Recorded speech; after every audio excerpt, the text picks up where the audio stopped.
Hello दोस्तों, कैसे हो? आपका स्वागत है त्रिपान स्टडी सेंटर में। आज जो हम करने जा रहे हैं पॉलिटिकल साइंस के महत्वपूर्ण चैप्टर राजनीतिक विज्ञान की। ये चैप्टर जो है हर क्लास के हर बोर्ड के बच्चों के लिए अत्यंत महत्वपूर्ण है, जिनके सिलेबस में ये टॉपिक है। चलिए देखते हैं हमारा आज टॉपिक क्या है। State and government, there is most important topic here, the state and government. The government as now is one element of the state. The government here element of the state. It is the agency through which is the law and made and enforced, and those who is the evaluate the law and the punished. It is the visible of manifestation of the state authorities.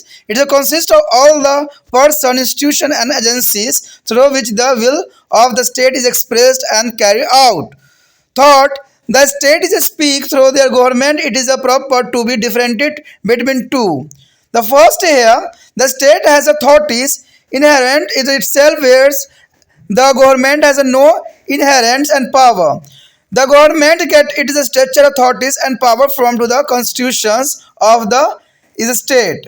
And here's one fact: the constitution began to collection of the basic rule in the fundamental law, according to which the government of a state is organized. There is a most important state and government.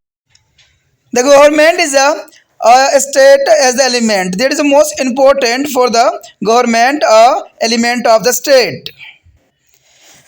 And second here, the state is a larger entity that include all the citizens. The government is relatively a smaller unit that include only those who are the employed to be perform its functions. We are all the citizens of the state. We are all the citizens of state, but we are all not be functionaries of the government. That is the most important. And Garnier written here, the government is the stimuli organ agency of state, but it is no more than the state itself than to the board of direction of the corporation is it's the corporation. And there's the next is here. The idea of the state is a quite abstract. The government is the concretization of the idea of the state. We see the government, not the state. The next year, the state is a near a permanent institution. It is so because it does not be die unless it is attacked and made a part of the other state.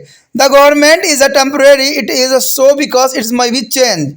Today as rulers, as might not be a tomorrow is a rules. To put it is the other way, their state may be the same everywhere, and whereas their government may be varies from one state to another. India and the United States and Great Britain is the France, for the example, all the state. This is the most important. United States, India, and Great Britain, France. There is example are all the state, but the government which work is the state may not be the same types. The government is a different types is a different country. In India and the Great Britain, there is a parliamentary government, whereas the United States of America, where is a presidential government. There is a different government is here is one fact: is the parliamentary government is a system of government where is the legislative organs, and there is a government is closely related to the executive organs. There is a cabinet is taken from to the legislatures, and the responsible to be it is especially to the lower house of the legislatures. And the next year, the presidential government is a system of government where the legislative organs of the government is independent of executive organ. The executives exist of separately from the legislatives and not be responsible to it. There is a presidential government effect here. The next here, the surveillance power lay with their state. It is the state which is the surveillance. There is a government only exercises power. The government is a power are regulated, and the derivatives their state power are real and original. The oppositions to their state is different from the oppositions of the government. We are citizens the government. We never to condemn the state. The criticism of the state is a revolt. The criticism of the government is not be rebellions. We would be never to the hair form to Indian, that is a Indian is a bad. But we should be usually here. That is a policy of the Indians government headed by their political party. Magnitudes of the political party are bad. It is a crime to be condemned on a state. It is a dirty is a fact. It is a right to be as a criticize one as a government. The next year, The next, the government is a value on the element of the state is according it is one part of the state, it is a part of the walls of the state. As a part of government is not be greater than to the wall. When we talk of the state, we talk of the population, the defined a territory, the government as a sovereignty. But when to talk of the government, we talk of the one part, one element of the state. There is the most important here. The we are talking to state the talk of population that define the territory, the government, and here is the sovereignties. And but there we talk of the government, we are talk of one part of the element of the state. There is the most important line here. The state is territories are well defined, it is remaining unchanged. It is the boundaries remain where they are, the government as a territory is never to is a permanent. Muhammad Tughlaq had to change his the capital to place of called to the Dawlatabad. Dawlatabad here the many government has a change. There is a capital to the London during the World War II and fearing there is a Germans attack. यदि बात यहाँ पर हम करें राज्य और सरकार की, तो ये बहुत काफ़ी इंपॉर्टेंट बात आ जाता है राज्य और सरकार। देखिए राज्य और सरकार जो है, जैसे कि आप जानते हैं कि सरकार राज्य का एक घटक के रूप में देखा जा सकता है, यानी सरकार जो होता है राज्य का एक एलिमेंट होता है और यह वह संस्था है जहाँ पर कानून बनाए जाते हैं और लागू भी आम इंसानों पर किए जाते हैं और उन नियमों का उल्लंघन करने वालों को जो है सदैव दंड मिलती है। ये तो आपने समाज में भी देखा होगा, अपनी राजनीति में भी देखा होगा। यही राज्य का प्रत्यक्ष रूप है।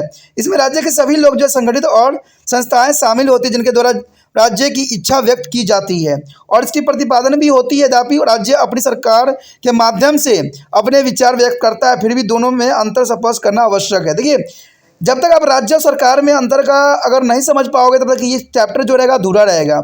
इतना तो आपको पता होगा ही कि राज्य जो होती है जिसमें सरकार बनाई जाती है, ठीक है, यानी राज्य होती तभी सरकार बनती है, तो इसमें कोई दो राय नहीं। अगर बात यहाँ पर करें हम पहली पॉइंट को, तो यही साफ शब्दों में यहाँ आप देख सकते हो कि राज्य के पास इसके स्वाभाविक अधिकार होता है, यानी राज्य के पास सारे जो स्वाभाविक अधिकार होता ही है, जब सरकार के पास नहीं होता है। सरकार को यह शक्ति राज्य के अधिकार, शक्ति और संविधान द्वारा प्राप्त होती है। यानी देखा जाए तो सरकार तब बनती है जब लोगों की अनुमति होती, तब जाके उसको अधिकार, शक्ति और संविधान द्वारा प्राप्त सारे पावर इसको दी जाती है, नहीं तो वो एक आम ही व्यक्ति माना जाता है। कहते हैं अगर हम एक फैक्ट देखें तो इसमें यही बात आता है सामने कि मौलिक नियमों के संग्रह के रूप में संविधान वह मौलिक कानून है जिसके द्वारा किसी भी राज्य की सरकार सुगठित होती है। यानी मौलिक नियमों के संग्रह के रूप में संविधान वह मौलिक कानून है, ठीक है, it is a fundamentals rule, यानी मौलिक कानून है जिसके द्वारा किसी राज्य की सरकार को सुगठित यानी बनाई जाती है। देखा जाए तो कहते हैं राज्य एक बड़ी इकाई के रूप में है जिसमें इसकी सभी नागरिक शामिल होते हैं। सरकार एक छोटी सी इकाई है जिसमें सरकार की सुचारू रूप से चलाने वाले कुछ ही कर्मचारी होते हैं। हम सभी राज्य के नागरिक हैं तो होते ही हैं, परंतु सरकार के सदस्य नहीं हो सकते हैं। ये तो बहुत ही आम बात है कि देखिए हम जो है राज्य के नागरिक हो सकते हैं बट सरकार के जो है सदस्य नहीं हो सकते। सरकार के सदस्य जो होता है गिना चुना व्यक्ति ही होता है जो या तो इलेक्शन के रूप में जाता है या जो मंत्री बना है उसके आश्रित पे होता है। कहते हैं अगर हम गवर्नर की बात देखें तो गवर्नर ने साफ शब्दों में इसको जो है बात बताने की कोशिश किया था कि सरकार राज्य का आवश्यक अंग है परंतु राज्य से बड़ी नहीं है।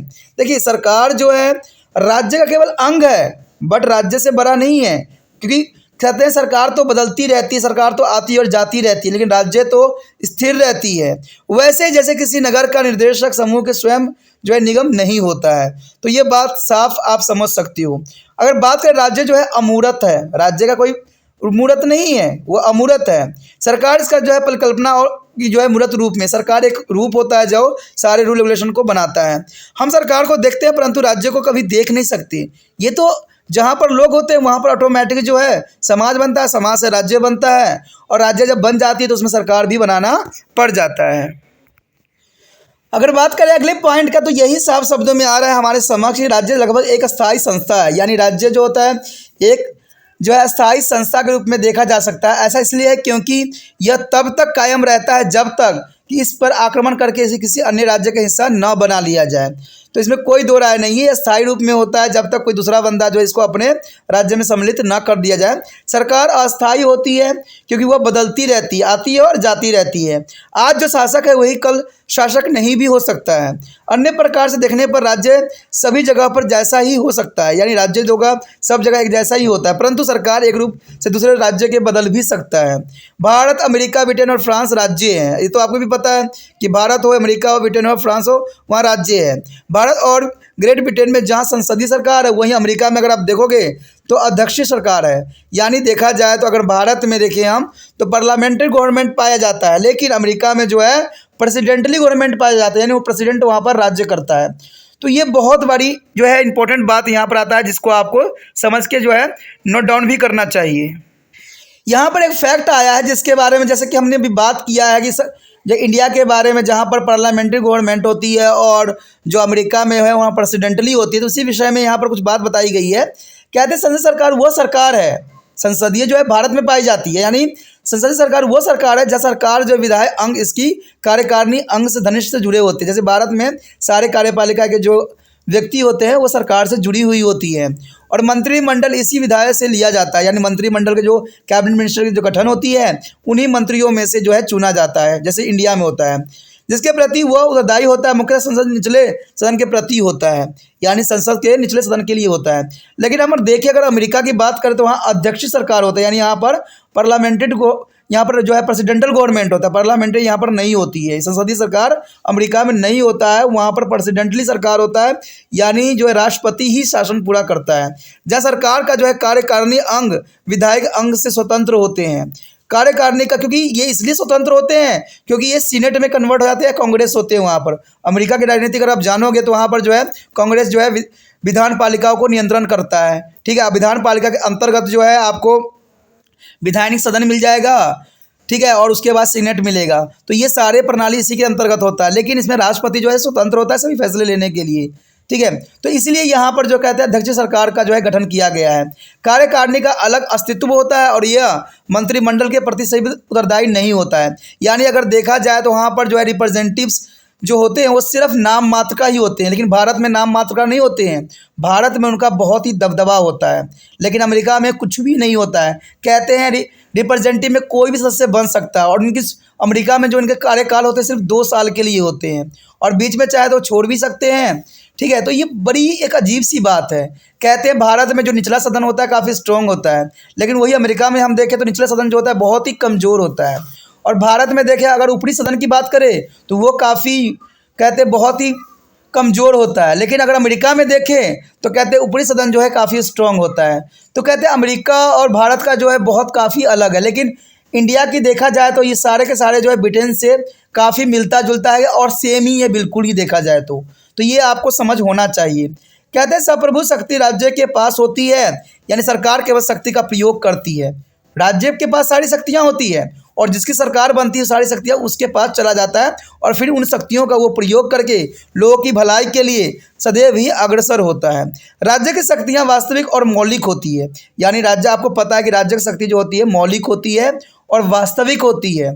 लेकिन आपको पता होना चाहिए कि ये जो सरकार की कोई शक्तियाँ नहीं होती, सरकार की शक्तियाँ तब प्राप्त होती है जब वो सत्ता में आती है। सत्ता से पहले उसको कोई भी पावर नहीं दिया जाता है। यदि हम अगले पॉइंट की बात करें तो राज्य का जो है विरोध करना सरकार के विरोध करने से अलग है। हम सरकार की आलोचना करते हैं न कि राज्य की, ठीक है। हम सरकार को गलत बोल सकते हैं, राज्य को हमें बोलने का कोई अधिकार नहीं। राज्य तो एक अस्थाई है, बट सरकार अस्थाई है। जैसा सरकार आप बनाओगे वैसे ही आपके साथ वो दुराचार भी कर सकते हैं या अच्छा कार्य भी कर सकते हैं। राज्य की आलोचना विद्रोह है, ठीक है। राज्य का अगर आलोचना आप करते हो तो ये विद्रोह माना जाएगा, लेकिन सरकार की आलोचना विद्रोह नहीं मानी जाती। कि सरकार तो कहते हैं आज के समय में देखा जाए तो सरकार आज सार्वजनिक कार्य नहीं करते हैं, सदैव अपनी ही लाभ के लिए व्यक्तिगत कार्य करने पर लगे होते हैं, तो आप उसका विद्रोह भी कर सकते हो। हम किसी भारतीय से कभी नहीं सुनते हैं कि भारत खराब है, बल्कि अक्सर ये सुना जाता है कि किसी राजनीतिक दल का गठन की जो है अगुवाई वाली सरकार की नीतियाँ सदैव खराब होती है। तो ये तो आपको पता है कि भारत कभी खराब नहीं है। भारत तो कहते हैं ना, भारत चंद नेताओं की वजह से भारत को जो है बदनाम करने की कोशिश करते हैं, लेकिन भारत खराब नहीं है। यहाँ के जो मंत्री लोग सब होते हैं वो खराब होते हैं, जो सरकार चला रहे होते हैं वो खराब होते हैं। वो आज के समय में जो है व्यक्तिगत फैसला लेने लग गए हैं। कहते हैं सरकार जब कभी बनती है तो सरकार को कभी भी व्यक्तिगत फैसला नहीं लेना चाहिए, सदैव ही सार्वजनिक फैसला होना चाहिए, और सरकार कभी व्यक्तिगत नहीं होती है, सार्वजनिक होती है। तो ये राज्य की निंदा एक अपराध होती है, क्योंकि राज्य को हम कभी निंदा नहीं कर सकते। कहते हैं यह कर्तव्य है, बल्कि अधिकार भी। कोई अपनी सरकार की आलोचना कर सकता है, और कोई सरकार है जिसको हमने स्वयं ही बनाया है तो हम उसकी आलोचना भी कर सकते हैं और उसको सरकार की जो है गिरा भी सकते हैं। उसके पश्चात हमारे समक्ष सरकार राज्य का केवल एक घटक है, यानी सरकार जो है राज्य का एकमात्र एलिमेंट है और उससे अधिक कुछ भी नहीं है। यह संपूर्ण राज्य का एक भाग है और भाग होने के कारण राज्य बड़ी ही नहीं हो सकती है। जब हम राज्य की बात करते हैं तो ये हम जो है जनसंख्या, भूभाग, सरकार और संप्रभुता की बात भी करते हैं। परंतु जब हम सरकार की बात करते हैं तो हम एक अंग की बात करते हैं, राज्य का एकमात्र घटक होती है, यानी वो राज्य का सिर्फ एक नाम मात्र का ही होता है जिसको सिर्फ चलाना होता है और इसका भी जो समय अवधि निश्चित होती है। ठीक है, वह जनता पर भी आश्रित होता है और जनता जब चाहे जो है कुर्सी से गिरा भी सकती है। तो ये भारत में ये प्रावधान है, क्योंकि हमारा देश जो है कहते हैं लोकतंत्र है और लोगों का यहाँ पर राज चलता है। कहते राज्य क्षेत्र सदैव जो निश्चित होता है, यह बदलता नहीं है। सरकार क्षेत्र कभी भी स्थायी नहीं होती और सदैव ही वो बदलता रहता है। लेकिन बात हम करें इतिहास की तो कहते मोहम्मद तुगलक ने अपनी राजधानी बदलकर दौलताबाद कर दी थी। अब बहुत सी सरकारों ने द्वितीय विश्व युद्ध के समय जर्मनी के आक्रमण के डर के कारण अपनी जो राजधानी लंदन बना ली थी।